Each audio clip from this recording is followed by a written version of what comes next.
Your Excellency, before I invite you, allow me just to say this in a minute, that this generation owes the generation that fought for the political freedom of Kenya the debt of fighting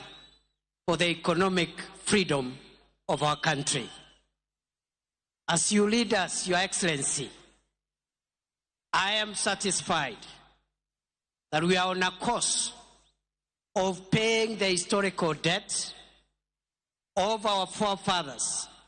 who fought for the freedom of Kenyans to govern their own affairs and to rule themselves.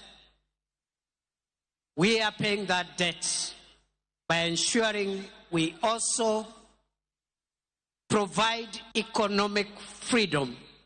to Kenya and its people. Number two, Your Excellency, in that journey,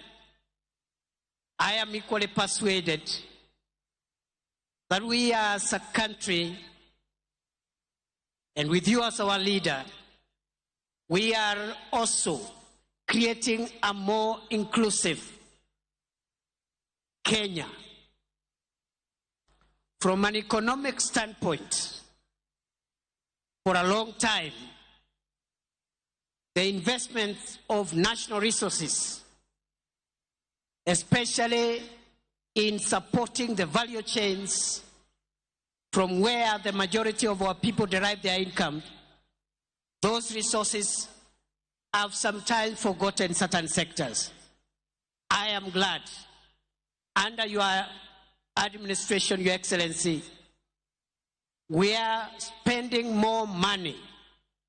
not only to strengthen the traditional value chains in tea and coffee and all the other important crops grown in our country,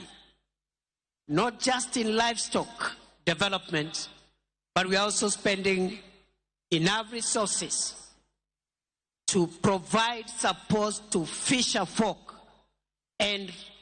make sure our country maximizes from our blue economy resources. Finally, Your Excellency, as we live and travel this journey, it is also clear on us